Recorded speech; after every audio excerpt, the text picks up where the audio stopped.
I love moving into things that I don't know.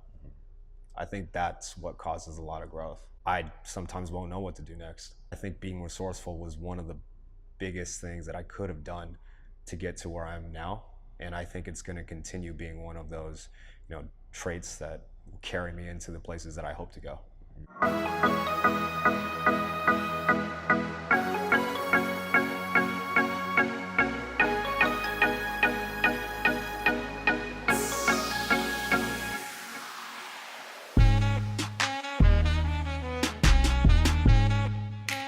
Conrad Mar, Yeah. businessman, lifestyle architect, and owner of the brand Painkiller. Welcome to Lend Me Your Lens. Yeah, thank you, Corey. So let's start at the very beginning. So high school dropout, Yeah. and former Jiffy Lube employee. Yeah. So how did you get here? How did you get to this space where you are now as a lifestyle architect and owner of your own brand? Man, how do I start this? I think it was just one of those cases where I felt like even down to school, it just wasn't the place that I felt like I needed to learn. A lot of different things happened along the way. After dropping out junior year, it took a while to figure out things. I was at Jiffy Lube for a while, then that was like the last 9 to 5 that I truly had. I did some marketing for a little bit with a car company, aftermarket parts. And I think that kind of just gave me an idea of what it could be like just doing things on your own, because I did a lot of freelance marketing for them. And that led me into music. Yeah, music. Did some producing for a while with some friends, traveled a bit, met a lot of people, and then that got me into clothing. Met some very, very nice people that have kind of shown me the way, kind of like mentors almost, but just a couple years older than me, very successful very early. And they kind of taught me a lot of things. So now you're Asian American. Yeah. So what stereotypes maybe, what kind of obstacles have you had to overcome as an entrepreneur? How have you had to prove yourself? Oh man, that I'm passive, that I'm quiet, that I'll just kind of could be punked into things. But I think I'm far from that. I mean, the neighborhood I grew up in is not that type of neighborhood. And you grew up in Seattle, Washington. So Yeah. how did that come about? Because obviously you have parents who I'm thinking probably didn't grow up here. How did that transition happen for your family to be here in the United States? So my mom actually immigrated to Washington right after college. She told me that she needed a change. She wanted something different. My dad, though, he's American born. And how have your parents influenced your career path? In what ways have their own inspirations and ambitions influenced you as an entrepreneur? I think my dad really influenced me because he worked extremely hard. He was born at the end of the Great Depression. So he's 90 this year. And I have an older brother who's 56. If that puts anything into perspective, I have a younger brother who's 27. Wow. So there's this huge gap, and I think because he was just constantly working, it just reminded me that, like, you know what, you can achieve a lot.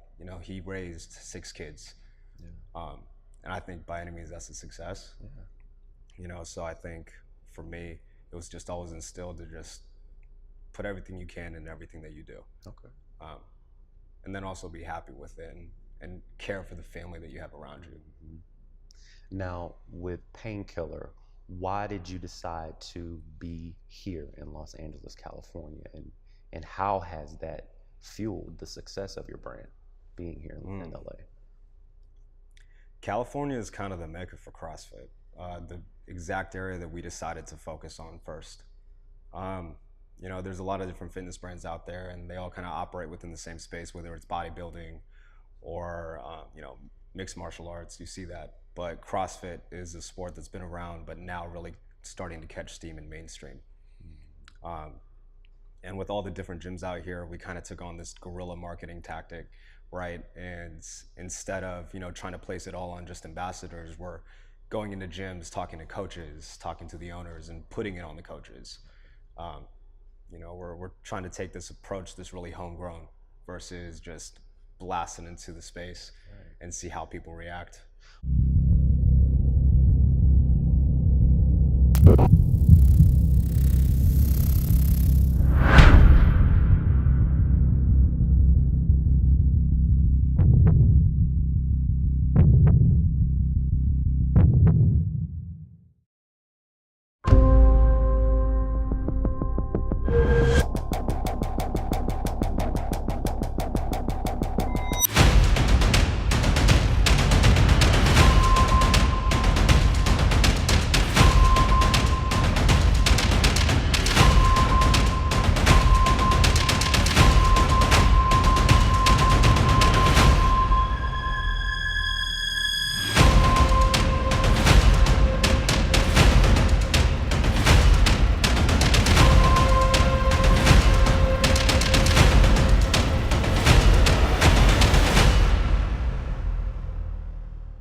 think so. You hit on something about that strategy, right? You thought Hmm. about CrossFit, which we know is a major Yeah. cult kind of phenomenon that has Right. taken over the world, really.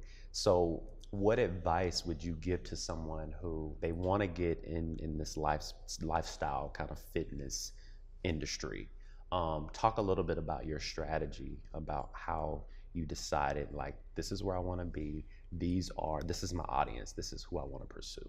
I'd say in the past 5 years, fitness has become a big thing for me. Yeah. And so the thing is, I'm a consumer too, right? If I'm a consumer, there's products that I would normally buy. So I started thinking about what were those products? What do I see issues in? Um, or what would I just like to see? Not even just with the product itself, but also how they're pushing that product out there, portraying it. And so, with that, we started breaking down, uh, is it the type of imagery that we push out into the marketplace? And then what type of lifestyle do we have to build around it? And having the apparel background, I think helped a lot though. And then in the creative agency side definitely helped a lot too, because we understand the design portion of it. Um, but yeah, yeah. Okay. Now, you said something earlier about when you dropped out of high school and you were kind of coming into yourself and figuring out, I learned differently, Mhm. and perhaps this whole school thing isn't for me. And I think there's this idea that, you go to high school and you go to college, and that's sort of the path to success. But I feel like so many people have just completely blown that theory out of the water.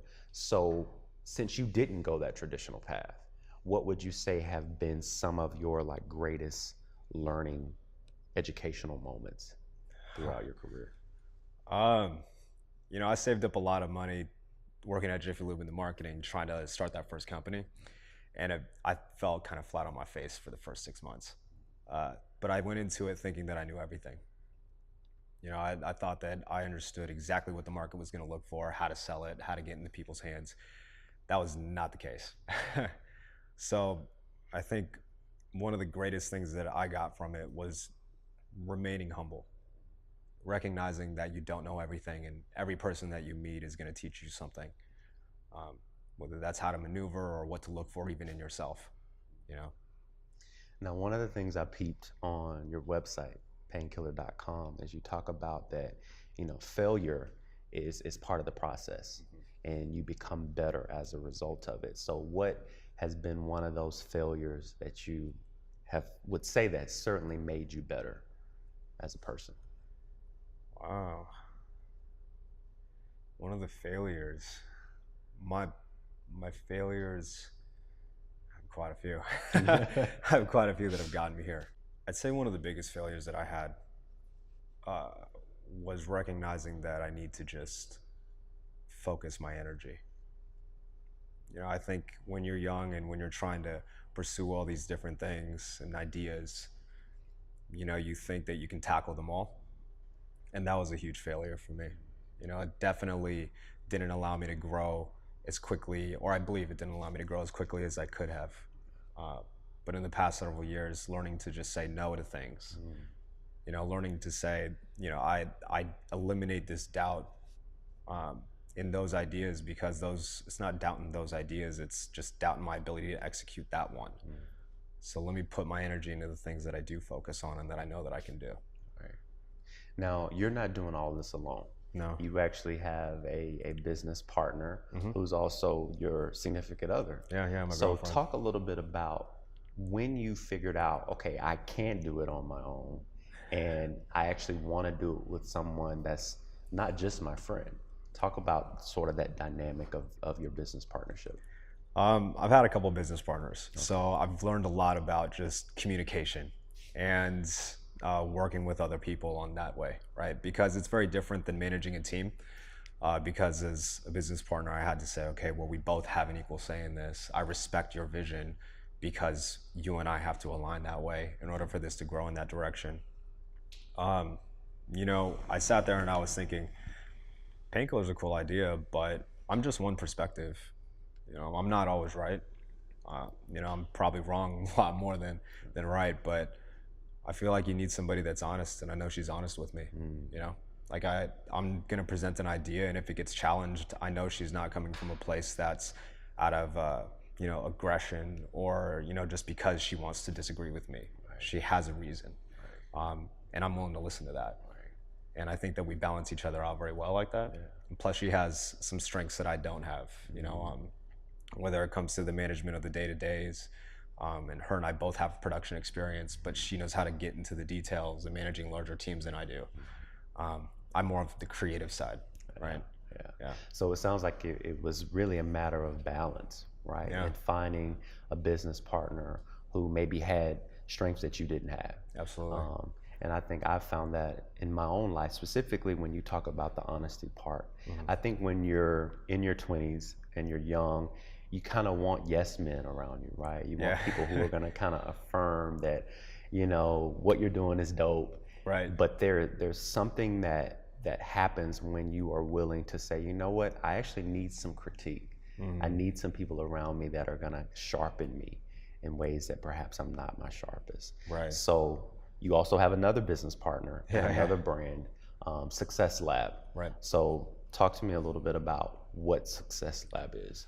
So we're a turnkey creative agency. We do everything from identity and branding all the way to corporate swag packs. I started that company about 4.5, well, this is the 5th year, actually. And about 2 years in, my brother was at Microsoft, and he was in this way where he said, well, do I really want to be here? Like, is this what's making me happy? And so I told him, I was like, man, why don't we do this together? Like, why don't we build together? You're my brother, I can trust you. Right. Like, and we obviously are honest with each other. Right. So he left Microsoft and joined me. And the past 3 years we've been building since. Yeah, but we touch everything: marketing, SEO, even apparel production with the swag packs. Yeah. So now we're getting in sort of to these multiple revenue streams, right? Right. Why is that important? Because earlier we talked about focus and not trying to do too much. Right. But now you've gotten to a place where you've established multiple brands, right? 2 different companies. So why is that important in this day and age to sort of think about how do we diversify as a business, as a brand? I think it's growth. When you put all your eggs in one basket, and I really hate to always put that out there, but I believe things have expiration dates. Now whether that's 2 years, whether that's 30 years, I believe that you can't always expect to stand on one specific, especially as a business owner, right? You always need to start changing and adapt and evolve. So what we were doing is just adding different products to our product suite in order to be able to allow us to expand into different areas. I mean, if you were to look at our business structure as a whole, even with Success Lab, not all of it focuses on just say web development, or not all of it is in identity and branding, right? We have areas that we have more business in, in 1 year, and then less business in the next year. And so, luckily we've had success in being able to grow. So now that's why we started to expand on that. But in the early stages with Success Lab, it actually all started as like almost like a freelance graphic designer, right? Like, oh, here, let me take this project. Oh, that one seems fun. Let me do this web development thing over here. Right. And then as we grew that, we started realizing, well, what else can we offer to these clients because they trust us, that we're going to execute and deliver everything that we said we would. Right. Painkiller, on the other hand, like we're focusing on really the lifestyle aspect of it, right?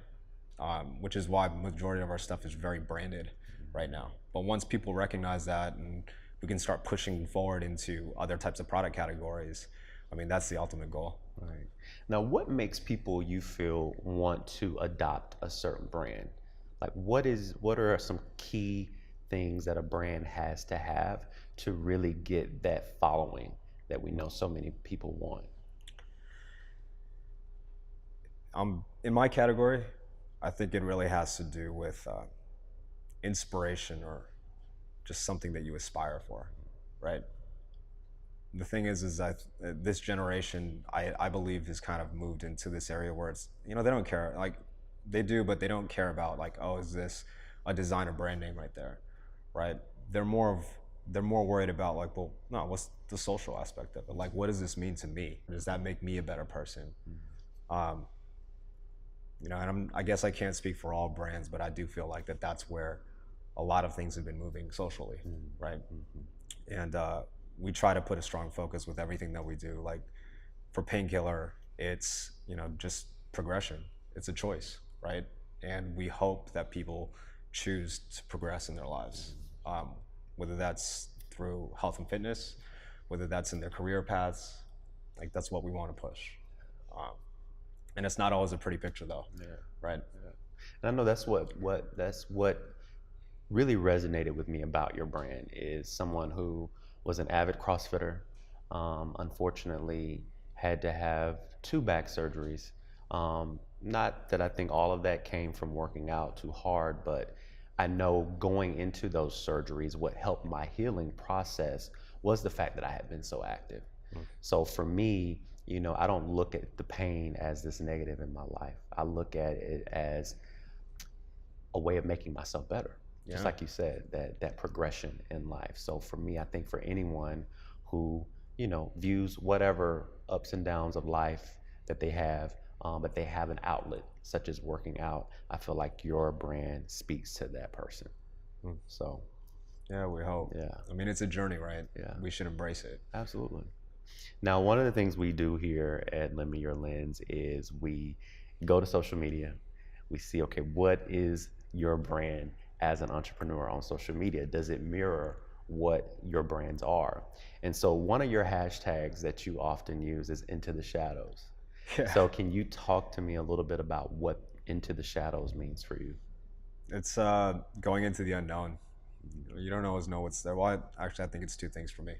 Um, you know, I'm not a big person on everybody knowing exactly everything I do. You know, majority of the people that I meet actually have no clue what I do until they have to ask in depth. But it's because I don't feel a need to always have to push it out there. You know, I think if people discover Painkiller or if people discover Success Lab, of course I'm happy. But I don't want to have to feel the need that, you know, it's because I had to shove it in their face for them to recognize it. The second piece is that um, I love moving into things that I don't know. I think that's what causes a lot of growth. You know, everything that I've done so far and I still do is trying to put myself in places that I sometimes won't know what to do next. You know, it causes me to start thinking and become resourceful. And I think being resourceful was one of the biggest things that I could have done to get to where I am now. And I think it's going to continue being one of those, you know, traits that carry me into the places that I hope to go. Dope. Now, last question for you. Where do you see your brand going from here, from going from where it is now? Like if you think 3, 5 years from now, what is sort of the next level or next phase of Painkiller? If I were to talk about the 5 year goal, we definitely want to be selling as an international brand. I mean, we just started getting orders actually from Australia, which was exciting. And we are now focusing our attention into Brazil. And we hope to bring Painkiller to this point that it can not only just operate as a brand and go outside of apparel, but really create this give back to the community, because community is a big piece here. Yeah. You know, I think in anything that you do, it's not a one person team. You know, it really comes down to a community of people that are all pushing towards the same goal. And if we fall, we get back up and move forward together, right? And you're already thinking about some ways to sort of give back to the community. Yeah. So talk to me a little bit about what you're thinking about doing in your hometown. We've been exploring some ideas. You know, the school area that I went to, they closed a lot of schools down because funding just wasn't there. And so knowing that these kids were being pushed out to the remaining schools, you know, the school I went to, even playing just like basketball and having fun, as a kid, you're getting these jerseys that have been passed down. You know, you could tell that they're worn out. The screen prints are cracked. The seams are coming loose a little bit.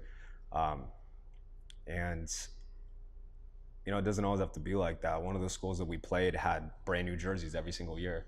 And it's because of the area that they grew up in. And so we were thinking, why not do and provide uniforms to kids for extracurricular activities, you know, help keep them out of the things they don't need to be doing and focused on the things that are for personal growth and just good for them, or something that they want to do, right? Yeah. That's dope, man.